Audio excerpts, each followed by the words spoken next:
Wherever you are, whatever you're doing, stay with us as the Suns get set to shine. Here's Perry, to Gar-Hurd. Here's the jump shot. Jumps to Marley, a long three. He got it! He got it! Into Booker. Here's the three. Suzanne! Another Sir Charles, and he flies in for a wham, bam, slam. Whammo time! He got it! Suzanne! Oh, brother!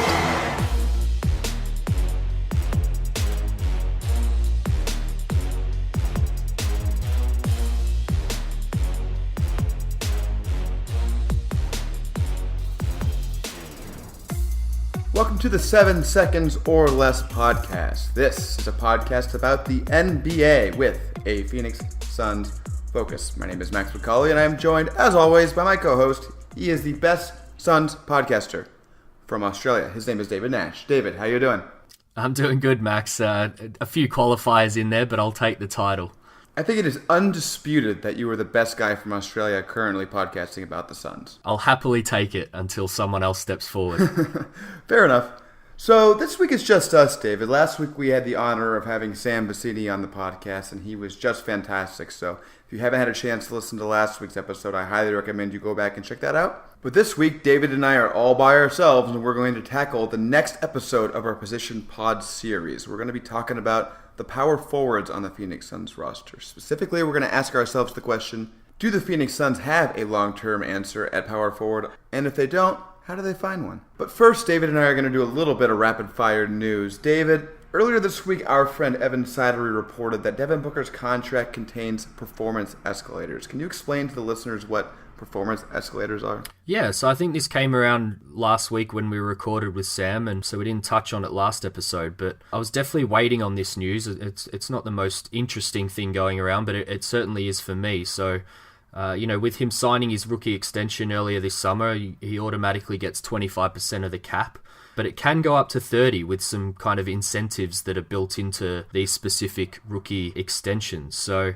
for all NBA, for Defensive Player of the Year, which I think we can be sure isn't going to happen in Booker's case, and the very slim possibility of an MVP next year, Booker could earn up to that 30% of the cap. So I'd also like to shout out to Michael Swartz, another friend on Twitter, who I believe is the first person who confirmed the actual percentages. So it basically goes 27.5% if he makes third team All-NBA, 28.5% if he makes second team, and the full 30 if he gets any of the first All-NBA, MVP, or Defensive Player of the Year. So, it's interesting, Max, at least for me, and it can change the Suns' cap room going forward as well. I know it's not technically legal under the CBA, but if Devin Booker actually wins Defensive Player of the Year, they should give him 100% of the salary cap.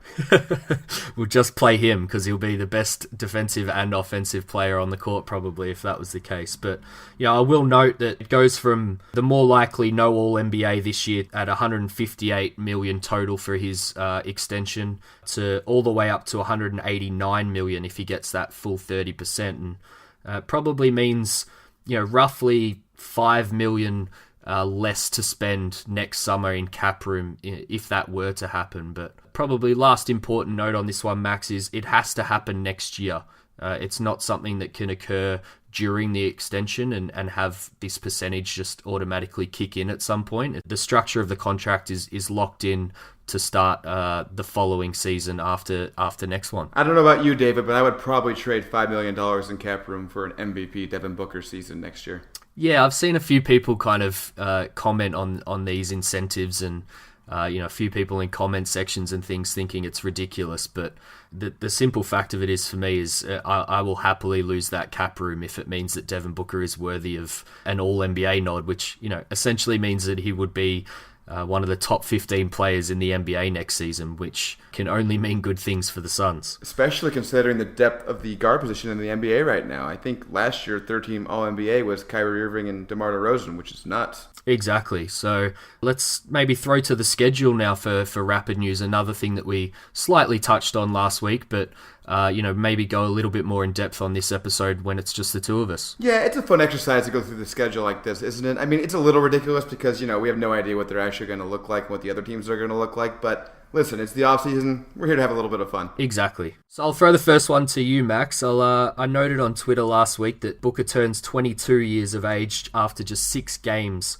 into this season. So Phoenix start with Dallas, Denver, Golden State, the Lakers, Memphis, and OKC.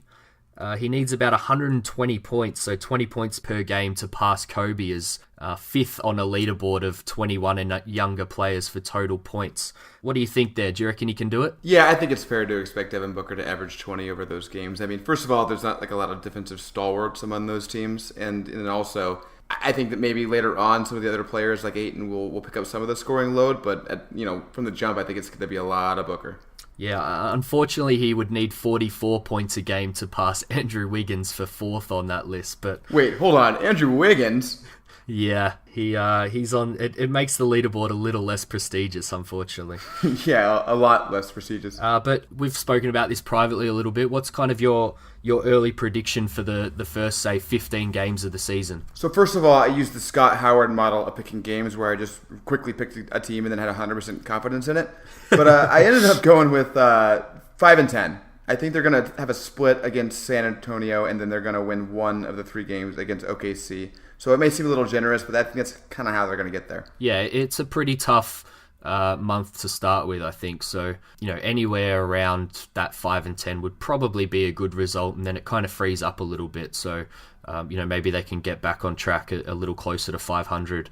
After that initial tough start. Speaking of that, David, you're going to be getting into the month of December, which I know you've been looking at, and you specifically mentioned Boxing Day to me, which I don't know if you know this, but we don't have Boxing Day in America, so maybe before you move on, you can tell us a little bit about what the hell Boxing Day is?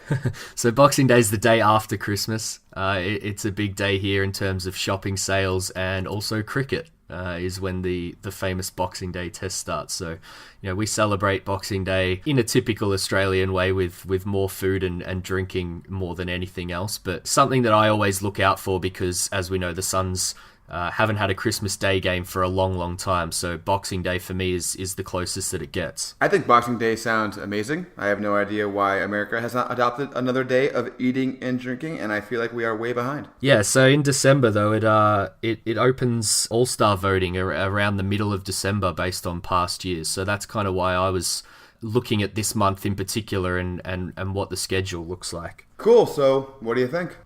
Well, kind of the opposite of what you have for the first 15 games of the season. I kind of see 10 winnable games out of 16 for the month of December. So there's a little handy road trip actually around when All-Star voting will first open, and we go out east and play the Knicks, the Wizards, the Nets, and Orlando on a mini road trip. Boston's thrown in there too. So, yeah, I think that the Suns could get a little roll on it. It could be interesting to start All-Star voting for Devin Booker's case. Yeah, that's probably part of why our opening schedule is so difficult, is because we have the Eastern bottom feeders in December and later on in the year. Yeah, speaking of All-Star, Max, January gets maybe even easier, I think, for the Suns. So I'm not expecting Devin Booker to get automatically voted in to the starting 5s when it opens up in December, but I was looking back again to previous years, and it's kind of the end of January when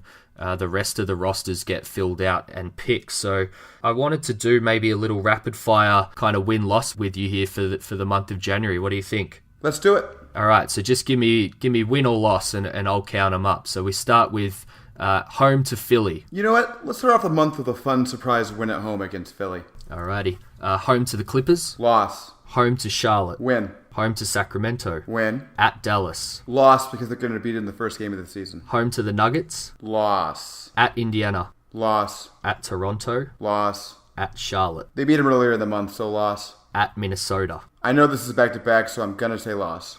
And then a win at home in Minnesota. The corresponding win. Home to Portland. Loss. Actually, wait, change that to a win, because I think Portland might be a bit of a disaster by this point. Sure. At Denver. Loss. At the Lakers. Loss. And at the Spurs. Loss.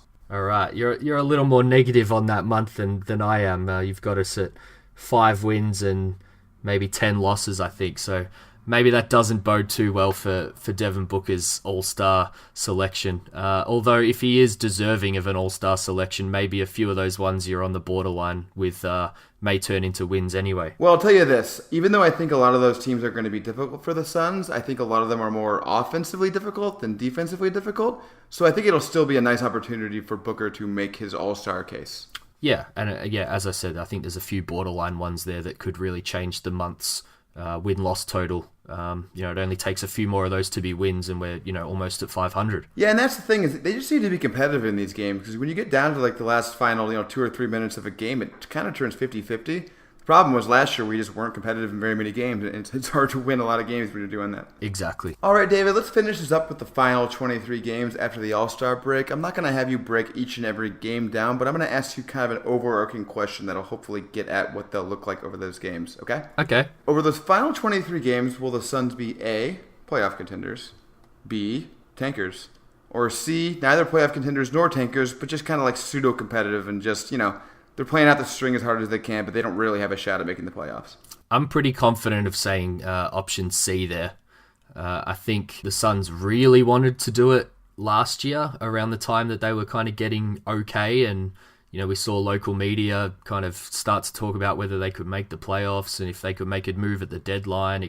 With all the talk this offseason about wanting to be the most improved team and put a really competitive team on the court, I think we're going to fight this one right through for all 82 games. Yeah, as long as they're reasonably close, kind of sort of in contention, I think I agree with you. I mean, if they start off the season and just have a horrible start, then maybe they'll end up tanking again, but if there's any way for them not to end up taking again, I think they'll take that route. Yep. Okay, that's it for news. Let's move on to the Did You Know segment. But before we do, I just wanted to say one thing. There's been a couple of you out there, Chris Koffel, who have been criticizing my performance on Did You Know lately. I guess I've been getting, some of the questions wrong. So I've rededicated myself to studying for this. I've been looking through all the Sun stats and numbers throughout all of history. So now I'm going to be able to dominate this section. So screw you, Chris, and David, go ahead. All right, let's start the streak today.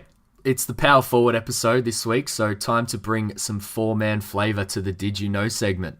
Did you know that Marquise Chris shares being both a power forward and a number 8 pick with a famous power forward of Suns past? Any guesses who that might be? I'll give you a clue on this one. He was drafted at number 8 in the 81 NBA draft and was... Is it Larry Nance? No. Damn it. I'll give you one more chance. He was drafted by the San Diego Clippers. That doesn't help me even a little bit. Max, it's Tom Chambers. Oh, I do know him. A 6'10 forward out of the University of Utah who played 5 seasons with the Suns and 16 seasons total. He was a 4-time All-Star, Max, 3 of which were with Phoenix, and he had 20,049 NBA career points. In fact, Max, a second Did You Know here, and another massive test for you coming up too. Oh, God. Did you know that Chambers is one of 2 Hall of Fame eligible players with over 20,000 points who are not currently in the Hall of Fame? Any guesses who the other one is? Can you give me like a little hint? I'll try help you out because it is very, very tough. I definitely wouldn't get it. But in keeping with the theme, he's also a power forward. He last played in 2014 after being traded by Toronto. Traded to Golden State for Vince Carter, actually. He played with Dirk in Dallas, Arenas in Washington, LeBron in Cleveland, Kobe in LA, before ending with the Clippers. Is it Anton Jameson? Yay! Yay, I got one! Screw you again, Chris. Antoine Jameson has 7 less career points than Chambers, but both just over 20,000 and both not in the Hall of Fame. Back to Chambers now. He, of course, had some memorable moments in a Suns uniform. There was that dunk over Mark Jackson and, of course, the 60-point game. And he also shared that game with another past Did You Know member, Eddie Johnson. That game was against his former team, the Seattle Supersonics, and in 42 minutes max, Chambers shot 22 of 32 from the floor, 16 of 18 from the line, and he had 60 points, but also 6 boards, 4 assists, 1 steal, and 2 blocks. Importantly in that one, the Suns won 121-95. Now to round this one out, Max, the reason I mention his former team in Seattle is because Chambers moved from Seattle to Phoenix in the 88 offseason. The Suns, of course, just signed Trevor Ariza to a 1-year, $15 million deal to play power forward, but Max, Chambers was the first ever unrestricted free agent signing in the history of the NBA. Before 88, you could basically be drafted or traded, and that was it. Players didn't really choose where to go without compensation for either team. Gar Heard from our intro music is an example of this. He left in 1980, but Phoenix got 2 third-round draft picks for him. Chambers' agent actually told him not to sign his qualifying offer with the Sonics because he knew this change in the rules was coming. Days later, the NBA changed the rules, and if you'd been in the league for 7 years and played through 2 NBA contracts, you were allowed to move. So, Max, final quiz for you. Was Chambers' 5-year deal with the Suns worth more or less than Ariza's current 1-year deal with the Suns? I feel like you wouldn't be asking me this unless it was less, so I'm going to say less. You're 2 for 3 on this episode. Yeah! He made just shy of $10 million, which I still thought was a decent amount of money for back then when I saw it. Yeah. So that's another Did You Know in the books, and looking forward to discussing Ariza and a few other power forwards in a little more length now. We've got lots of ground to cover. That was my favorite Did You Know in a while because I did not embarrass myself. Yeah, as David just alluded to, we are going to get into the power forward position today. I think we'll start with Trevor Ariza, but we'll also answer the eternal question, Marquise Chris or Dragan Bender. The debate between Suns fans always rages on. We'll also get a bit into whether Mikal Bridges can play power forward long term. And then when we inevitably conclude that we don't have the right answer on the Suns roster right now, we'll get into the 2019 draft and free agency classes. But let's go back to the beginning. David, what do you think about Trevor Ariza as the starting power forward for the Phoenix Suns? Well, Max, I think, you and I have spoken about it quite a bit. We've covered it on previous pods. I covered a little bit in a recent article that I wrote for Bright Side of the Sun. I think all indications are that he is starting at the power forward position for the Suns. The front office seems to think so when they signed him.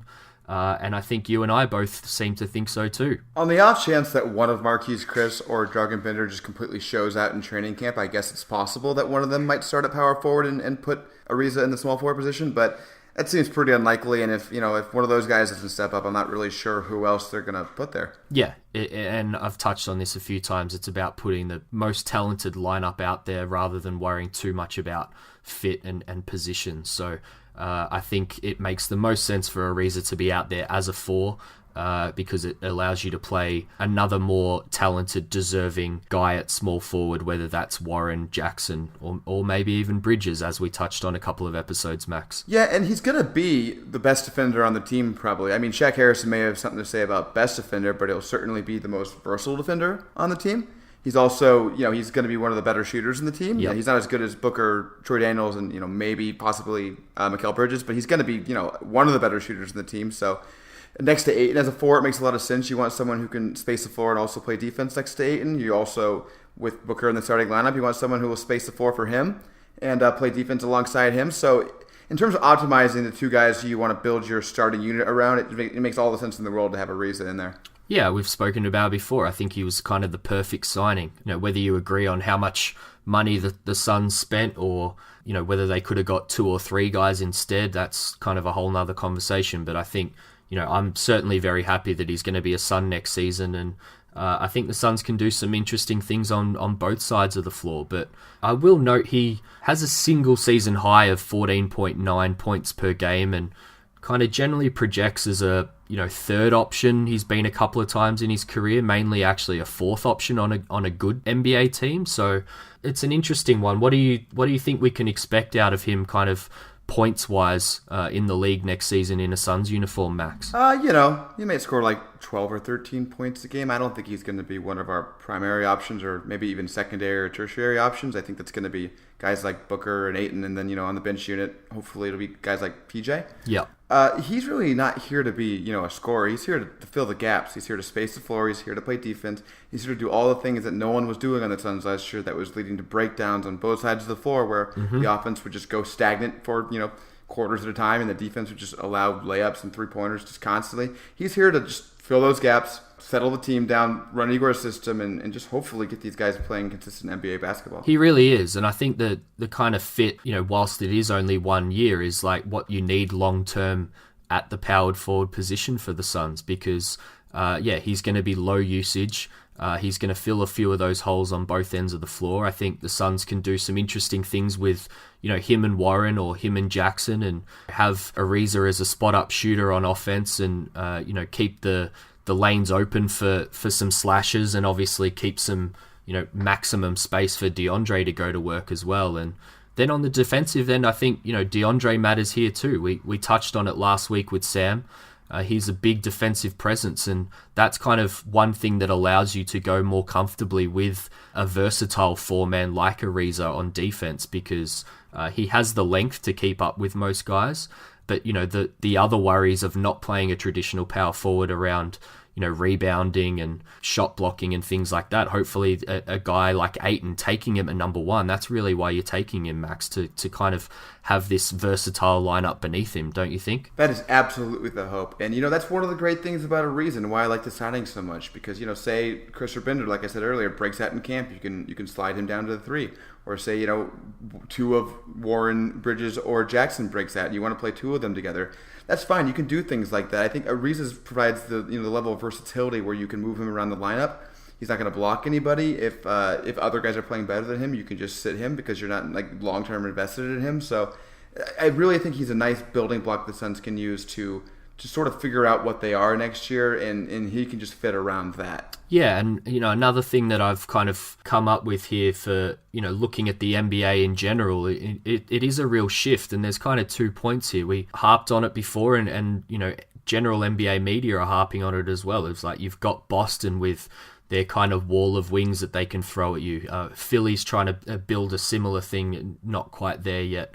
The Warriors and Houston kind of were finishing playoff games with these interesting lineups, mostly built around kind of 6'6" to 6'8" guys that you can throw out there. And now with Ayton, the Suns can have lineups with Booker, Bridges, Ariza, which kind of gives you, and even Jackson, gives you kind of, a lot of defense around Booker and a lot of shooting around Booker. And we haven't done the Booker pod yet, but I'm sure in that one we'll touch on very much about how the Suns should be doing basically absolutely everything to optimize his talent as the kind of lead guy on the team next year. Definitely, and something you touched on, a lot of the better teams in the league right now are going with smaller lineups. They're not playing those big bruising power forwards, so I think that's kind of the direction the Suns are going to want to build in anyway, because if Booker and Ayton are as good as we hope they're going to be, you can kind of put those guys out there with three really nice wings. 3 wings who can do playmaking, 3-point shooting, defense, whatever, versatile guys, and just sort of dictate the matchups. Other teams have to guard you too. It's important to remember that. Exactly. If you can put a really good team on the floor, they can't just put a big bruising power forward out there to stop you if they can't guard you.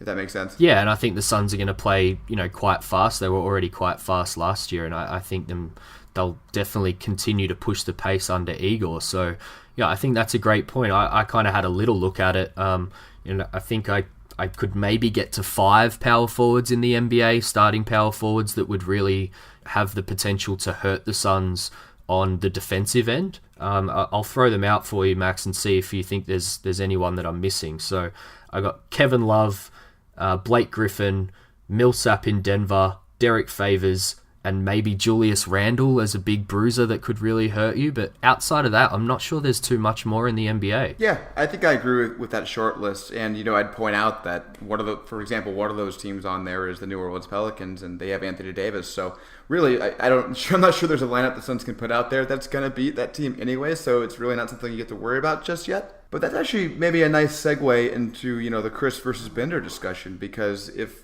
either Chris or Bender can, show out in camp and show that they're capable, they might serve as a nice spot starter in matchups like the one you mentioned with Anthony Davis and Julius Randle. If you're not confident in Trevor Ariza taking the responsibilities of guarding Julius Randle, maybe Chris or Bender can do it. Yeah, and I think it's a good point by you, Max, is that, ultimately Ariza is not a long-term solution on this roster. He's a very good solution for next season, but the Suns kind of have to have one eye on the future for sure. They certainly do, and unfortunately that future is going to be hitting them a little more quickly than I think they would like. David, do you want to explain how the Chris and Bender player options work? So October 31st is the date. All players from that draft class with a 4th-year team option need to have that picked up by that date.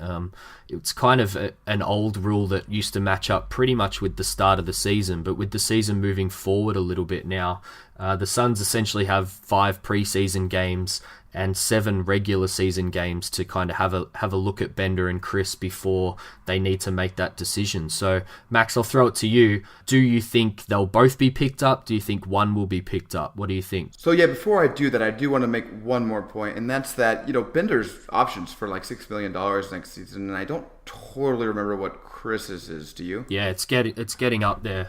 Chris's is just a couple of million short of that, given that he was taken 4 picks later. But they're both getting up to valuable role player free agents potentially next off season. So I think they're going to need to see something out of those guys in training camp and in the first few games of the season. Yeah. As for my prediction, man, it's so tough without having seen what these guys look like in training camp. But it pains me to say it, but I think I'm going to have to go with they don't pick up Bender's option, but they pick up Chris's option just because Bender looks so bad in Summer League, and Chris has kind of looked like he got in shape this summer. Wow. I'm sitting on the fence here. I think they'll both be picked up. I think you've still got options, and I'm just not a fan with either of them in their situations. I'm not a fan in general of not picking up 4-team options. I think I've said that in the past, but with how young and inexperienced these guys were when they were drafted, and you noted it on the pod with Sam last week as well, I believe, of kind of the situations that they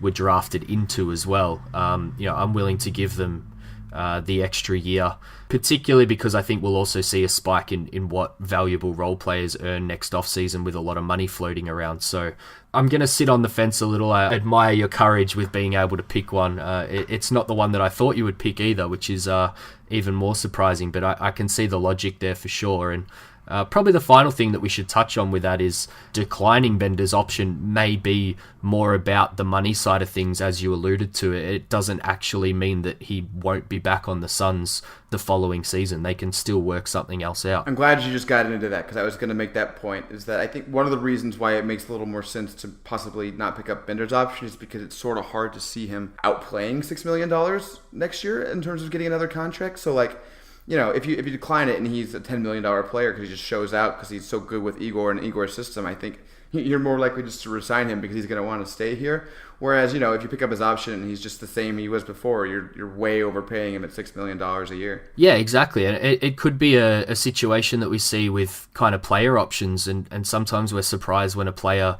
opts out of his player option but signs a longer deal with more guaranteed money. So yeah, maybe we see something like that with Bender, where player and team agree for a little less year by year money because he doesn't have a lot of options, but maybe more guaranteed years on the back of a promising season under Igor. So that's something that I've essentially just thought of on this pod, and something that is an interesting thing to watch after October 31st. Yeah, I'd love to be a fly on the wall of Suns GM Ryan McDonough and his staff when they're discussing this. It's not going to be the easiest decision they've had to make. They just drafted these guys a few years ago, and they have to make some pretty tough calls on them. But let's move on let's start with Dragon Bender and talk about him as a player. I think we've talked enough about how he looked at Summer League, which was not very good.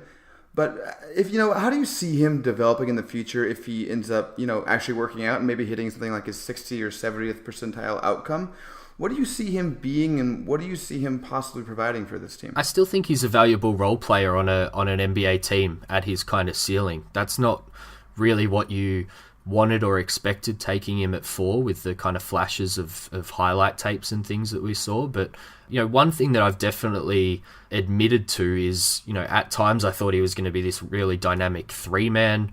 At times I thought that he may be able to bulk up a little bit and be quite an interesting 5-man. But I think I've pretty much settled that he's very much a 4 in the modern NBA, someone who's going to stretch the floor, but with another big man rather than on his own, and play valuable defense and kind of be able to contribute in a switchy defense as well, like kind of touching on what we were talking about before with wings. I think Bender's someone that could slot into a group of wings like that and be able to, switch around positions and, add pretty solid versatile defense and hit outside shots. That's kind of what we're looking for out of Bender going forward, just with more consistency and more confidence. That's the word that keeps coming up, Max. What do you think? The confidence point you touch on, that's really the key point. It's such a big part of what's going on with him.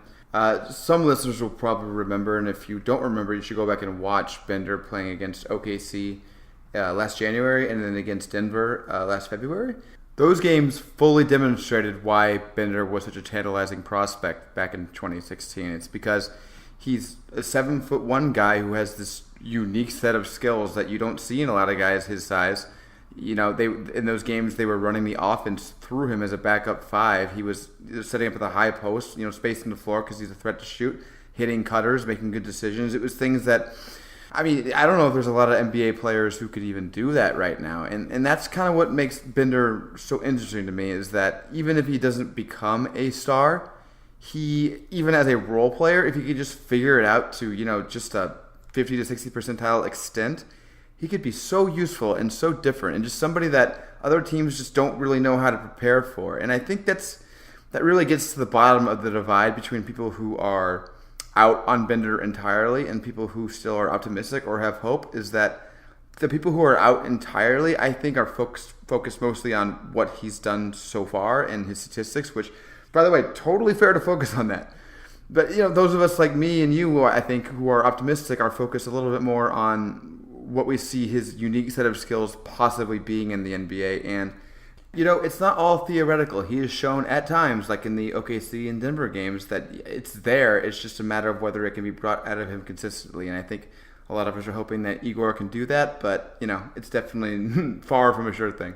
Yeah, I think it was clearly the infatuation with him and taking him at 4 in that draft. I think that's kind of what McD and the Suns probably saw, is this really unique talent that could bring, again, the team something that oppositions aren't used to and really dictate the style of play like you touched on before. And I think that's where the Suns are still moving. But moving on to Chris, Max, you did pick him over Bender. I'm not going to let you live that one down. So I see, probably before the Holmes trade, I saw Bender and Chris both being able to get minutes in the rotation this year. But, now I kind of see it maybe being a battle for minutes between the two of them, which, I think is certainly a good thing rather than a bad thing. And not gifting minutes to guys is one way that this team can change their culture going forward. But do you see Chris as more of a 4 or a 5 succeeding in the NBA, kind of like the Bender question? What's his kind of high ceiling outcome still in the NBA, and what position is that at? Well, before I get into that, I do want to defend myself in that was a prediction and not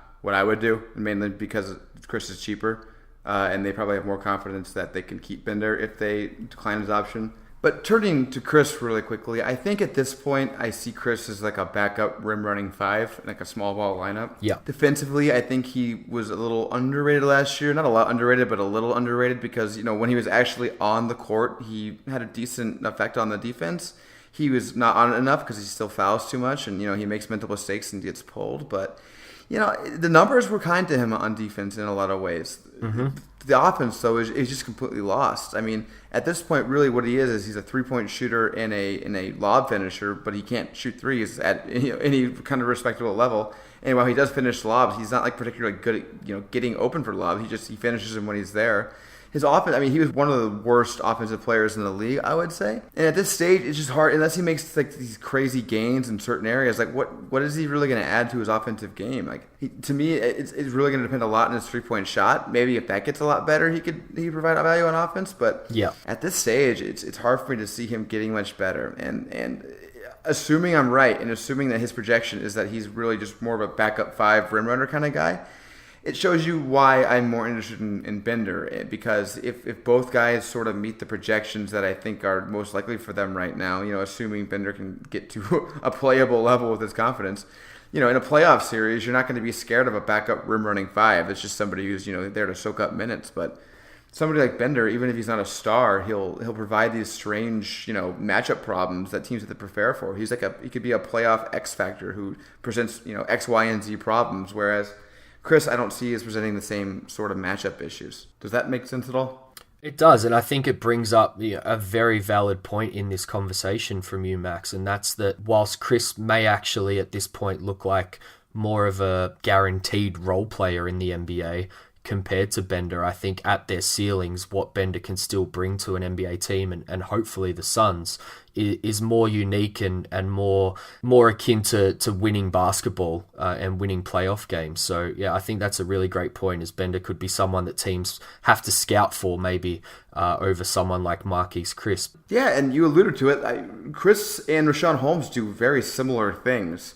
I don't think you can really say that about Bender and anybody else, really, that they do the same things. That's one thing that really differentiates those two in my mind. Another great point, Max, is something I've thought about in the last week or so, is how much Holmes appears to kind of be what Chris may be in the NBA going forward. And I worry what that trade may then means for what the Suns believe Chris can actually bring to the team next season, because it's almost like they made a trade to get an upgrade and a guy that they can count on a little bit more at that backup 5 role, which is definitely where I saw Chris seeing most of his minutes in the upcoming season. But again, maybe that's just a cheap way to make him fight for minutes rather than be gifted for them like he has in the past, Max. Yeah, and like I mentioned before, it's been apparent from some pictures by the teams posted and that Chris has posted that he's in much better shape now. It seems like he's slimmed down. He's going more towards the athletic build, whereas last offseason in the Summer League, I think whether it was from the team or his people,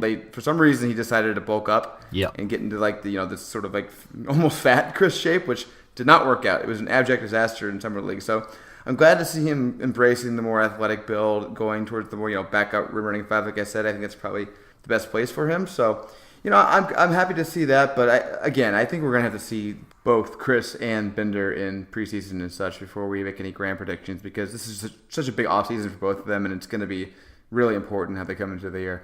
Yeah, I think that's probably a decent way to end the Chris Bender discussion, and as the listeners are probably surmising, I think it's ultimately unlikely that either of those guys are the answer next to Ayton in the starting 5 and may more project to be role players in a bench unit on a good NBA team. Is that fair to say, Max? I agree. I think it's more likely than not that Bender and Chris are role players, if anything, and that we will be looking for solutions at the power forward position going forward. However, the Suns may actually have the answer to the power forward question on their roster already.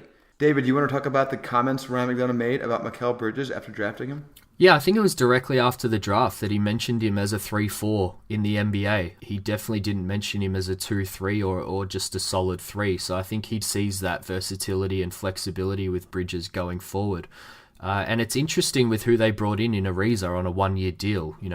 Bridges very much matches up to Ariza kind of out of college in the way that their bodies look. Sam, actually, Vicini last week on the pod, doubted whether Bridges might be able to put on the kind of required weight that Ariza even has at the moment to play the 4, which I think is a valid point with the way his frame looks at the moment. But Bridges is 6'7", 190 pounds with a 7-foot wingspan coming out of college, and that matches up pretty well with Ariza, who was 6'8", with maybe 10 more pounds coming out of college, and Ariza has a slightly longer wingspan in kind of a 7'1", 7'2" wingspan. But I think it's really interesting that they've brought Ariza in to play what we think is that role this year, and then Bridges might be the guy that we're looking for going forward at the power forward position. Yeah, I think that'd be a really nice outcome for him. And interestingly enough, Mikal Bridges actually compared himself to Trevor Ariza after he was drafted. He did. But I will say that before we pronounce him the next Trevor Ariza, I think people are being a little too quick to put Mikal Bridges into a box. He's an older prospect. He's older than Devin Booker, so I get why people think that the upside there might not be as high as with some other prospects. But at the same time, even older prospects can sometimes come into the NBA and make some gains that you didn't see in college. You're not going to classes anymore. You're in a professional strength and diet program. You have professional coaching. There are a lot of things that can change with a player's body and his skill set, and when they get to the NBA that you didn't necessarily see in college. So I wouldn't be entirely shocked if Mikal Bridges made some unexpected jumps in some places. I think that's a really important point. I've kind of fallen into that trap. I've nicknamed him Glue already as kind of a 3-and-D guy and almost put him in that box. But if there is one thing, Max, what's the kind of one thing outside of that 3-and-D box that we should be looking out for next season with Bridges, that he might show some of the fans that he has an extra string to his bow? To me, it's his off-the-dribble shooting. Mikal's already an excellent spot-up shooter, obviously, and part of the reason is because he is just a ridiculously high release point. it's hard to block a shot. So, if he could shore up his handle and get to the point where he can, take up people closing out on him, or even people who are, guarding on the perimeter, and just take a few dribbles and just rise up over them and shoot over them. That's an offensive weapon that I think is going to be pretty difficult to defend against. It's almost kind of reminiscent of Chris Middleton, who a few smart people on Twitter have compared Mikal Bridges to. I think that would be just an excellent outcome for him. He's definitely going to have guys closing out on him hard with the way he can shoot as a spot-up guy, almost straight away as an NBA rookie. So, I think we saw that a little bit.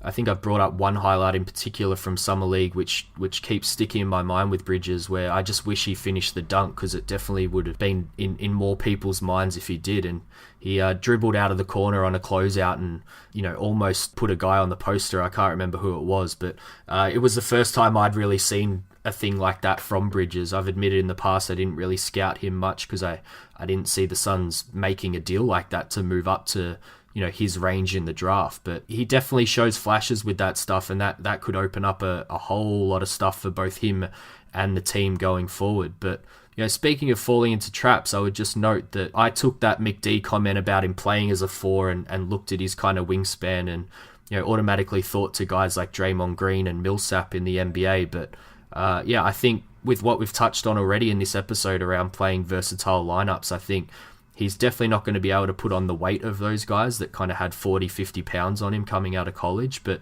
I really think of guys like Ariza, as we mentioned, and maybe someone like Andre Robertson.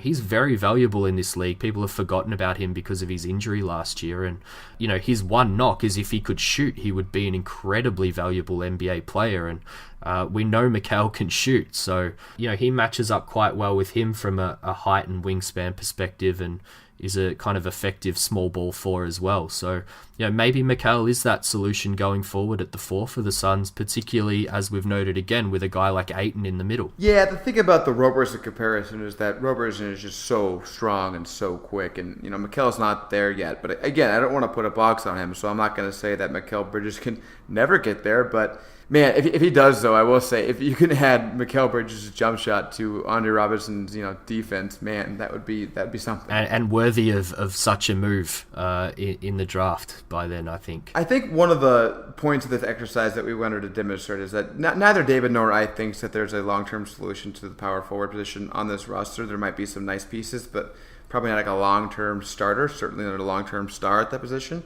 Yep. So, it might be time to start looking, what sources of that player could there be? And I know Suns fans don't want to look at the draft just quite yet because, we just came off a couple of seasons of tanking. But, David, there's a chance that we could, maybe possibly acquire a pretty good player out of the draft this year without tanking, isn't there? Yeah, there is, Max. And as you noted, I don't want listeners to think that, we're moving to the draft and therefore thinking that this season could be a lost cause because, I think with these changes, there's a real chance that Phoenix finish 3rd or 4th last in the Western Conference with a relatively good record, but still, 7th, 8th or 9th overall in the NBA. And the change in the lottery odds means that teams around that, have better chances at top picks. So it's worthy to look at some of these guys. So just to summarize a little, the top seed used to get a 25% chance at the number 1 pick. Now that's been flattened out where the top 3 all have 14% each. And that kind of affects everything flowing on from there. So now if you have the worst record on the league, you're only guaranteed a top 5 pick, whereas it used to be a top 4, as we've seen with the Suns the last couple of years. And, I've used the example of, saying finishing with the 7th worst record. You've got like a 7 or 8 chance now to have one of those top picks versus you used to really only have a 4 or 5% chance at the top 3. So as we're going to touch on, there's quite a lot of power forwards at the top of the class the way it looks at the moment. And even without a disastrous season, the Suns may still have a chance to get one of these guys. Yeah, absolutely. And I think that's why it's worth talking about. And fortunately, it's kind of a fun draft class to talk about. It's not full of traditional small forwards or power forwards, really. It's full of some tweeners in those positions. And yep. Yeah, it might make more sense to talk about this in the context of each guy, but I think it's going to be an interesting one in terms of trying to analyze fit. We'll put RJ Barrett to the side for now because he's not a forward. He's more of a guard, maybe a small forward. But we talked about him with Sam Vecini last week, so we won't talk about him now. Let's start with Cam Reddish, another candidate to go number 1 in the draft. David, you've told me recently that you like Cam Reddish. What do you like about him? I love Reddish. I haven't dug a lot into the draft, but I'll definitely hop on the back of what you and Sam said last week, with Barrett being the kind of consensus number 1 guy. But if we're focusing on power forwards, Reddish is probably my number 1 guy from that perspective. He's kind of a real floor spacer, real versatile defender. Again, what we've spoken about this whole pod around where the NBA is moving from the kind of 3-4 position. He is a 7'1" wingspan, again, kind of in the mold of those Robertson, Ariza, Bridges types, and looks to be, rather versatile, and he's going to Duke with a lot of other top prospects, and he's definitely one that I'm going to be keeping an eye on as a potential power forward for the Suns going forward. Yeah, so I've liked what I've seen from Cam Reddish. I've obviously not scattered him in person. I've only seen him on YouTube and such, and he's very, very impressive. But I will say that friends of the show, Sam Vecini and Cole Zwicker, have both seen him in person, and I've heard them talk about him. And he's a little less impressive when you see him play, consistently in person in games, because his effort level is not always there. He floats a little bit. Which, may not be the case forever. As Sam said last week, DeAndre Ayton had the same problem in high school. Yep. So Cam Reddish very easily could, come into college and assuage all those concerns by just being awesome and consistently trying every single night. But, it's something to monitor going into the season. Yeah, I'm always going to defer to guys like Cole who put a hell of a lot more work into this stuff. So I'll be interested to see if he can change that opinion for guys like Cole and Sam who cover the draft pretty extensively in this college season. But what do you think of Zion Williamson, Max? I'm not too high on him, but I'm intrigued to see what your thoughts are on him as a prospect and then, as a power forward in the NBA at his height. I'm really excited about Zion. Zion is freakish, man. I tweeted the other day, I think there's a chance he might be one of those athletes we've just never seen before. He's between 275 and 285 pounds somewhere, probably about 6'5", and just he can dunk from the free throw line. He's not. Sometimes you see a guy come through and say, "Oh, he's super athletic. He compares to this guy." I'm not sure there's a lot of guys Zion compares to. I haven't seen a lot of people like him, and there are definitely concerns. I'm glad we get to see him for a year in college because we're really not sure if he can do very much. Like, we know he's like a baseline skill level guy. He can, he can pass a little bit, he can dribble a little bit, he can defend a little bit. Not excellent in any of those areas, but at this stage, it kind of looks like his freakish athleticism is going to make up for that. But we get a whole year to watch him against college competition to see if that's the case there, and I think it's going to be fascinating to follow. He's going to be a prospect kind of unlike we've seen in a while, particularly not in, at least in a few years. But man, even if he's great at Duke, there's still going to be a question of whether he can bully people the same way at the NBA level. So I wouldn't want to be the general manager having to make a decision on Zion. Yeah, I think that's a really good point, Max, and something that, I haven't really considered with Zion is, he could have been that guy that came straight out of high school into the NBA, taken quite high and then completely bust because of these potential negatives with him. And, we touched on it quite a bit when we were in our early episodes covering the draft, is how hard it is to project guys like Michael Porter and things without a season of college to look at. So a gutsy move by Williamson to do the full year at college at Duke, and it'll certainly give us a lot of tape to go on there. Oh my God, if you had to make a decision on Zion coming out of high school, just good luck. You're just basically taking random risks there. But let's move on to another guy. This guy's interesting. He's a French power forward, about 6'9". I think you pronounce his name as Sekou Doumbouya. David, you've seen a little bit of him. What do you think? That's about as good a pronunciation as I'm going to give it. So, he's an international prospect, looks to be the kind of highest international guy on the radar at the moment. He's about 6'9", definitely a traditional forward in the NBA, I think. And, as you said, he's very much a high-risk, high-reward guy at the moment. International guys, as we've seen, are kind of given that label by way of just being international guys to begin with. But there's not a lot to go off with him at the moment, and a guy that won't be playing college this season. So it'll be interesting to see whether he kind of floats back in the pack or whether he really rises up. Playing in a professional league, again, I don't want to dwell on it too much, but we have covered this a lot with guys like Doncic and Bender in the past of, it's very different playing in a professional league, fighting for minutes, and makes it very hard for guys who cover the draft to work out where to slot them in the kind of, early lottery positions. Yeah, and I'll say just real quickly, I think the top of this class is very good. I think RJ Barrett's a legit number one. I think that, Zion and Cam Reddish could both be legit top 3 prospects. But where you start to see this class fall off a little bit is, Dubois is going to go, 6 or 7. And I think in last year's draft, he's, scraping the back of the top 10 or maybe even, scraping the back of the lottery. So it kind of shows you what we're looking at here. There's a bit of a fall off in the 2019 draft. Yeah, definitely. So he, with a decent Suns season might be one guy that falls in the Suns range. And don't forget, we may also have a Milwaukee pick if it conveys this year, but it will more than likely convey the year after. But another guy who might be in our range, depending on how he goes again, returning to college, is Jontay Porter, who we discussed again in our early pods covering the draft. And I think we both really liked him, but I think you were probably higher on him than I was, and quite bummed when he dropped out of the draft last season, Max. So what do you think about him and his maybe potential fit with a guy like Ayton now that we have Ayton instead? I love intelligent players who can shoot, and that Jontay Porter is one of those guys. So yeah, I'm a big fan of him. I'm a little worried that he's not going to be a 4 because he's not super quick and athletic. He might be more of a backup 5 because I don't know if he has the rim protection to be a starting 5. But yeah, I love the guy. And next to Ayton, I'm not sure if I love it as much because I think they're probably both more natural 5s. Although, you got to say that you want somebody who's smart and who can shoot next to Ayton. So that makes some sense. But, also he could be very useful as like a backup 5 on a team with Ayton. So yeah, I love Jontay Porter. But again, remember, a lot of this depends on whether he can actually get himself into shape, which I think he will. But, he was not in shape last year. That covers the draft and hopefully not a conversation that we're having to cover too much early on in the Suns season. And maybe the shift will be that it'll move more to looking at free agents and maybe trades to fill this power forward spot. It's obviously the biggest hole on the roster, as well as point guard, depending on what happens there with Booker and Knight, and obviously just drafting a Kobo. But there's probably more questions at the power forward position, so maybe the Suns will look to fill it with cap space next summer, Max. Yeah, it's very possible, and as we'll get to in our point guard episode, the 2019 free agent point guard crop is incredible. It's one of the best point guard free agency crops I've seen. But the power forward one, it's not so bad either. There's some interesting names there, David. Do you want to get into who's available for the Suns there next summer? Yeah, there's quite a lot out there. There's not the big names of, say, the point guard market, as you've said, of 2019. But I've kind of grouped them into good and bad. So I'll start with the bad and get them out of the way early.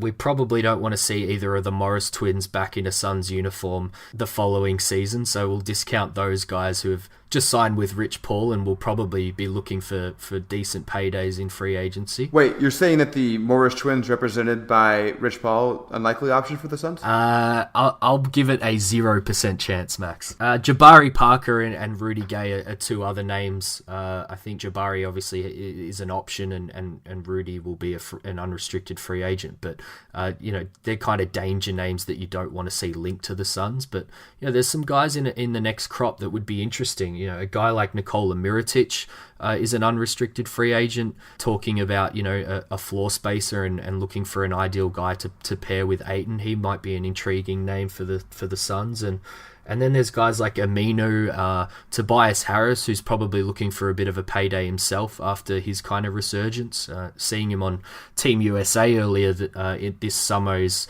kind of reminded me how much a player's career can change very, very quickly in the league. And then I probably wouldn't rule out someone like Trevor Ariza.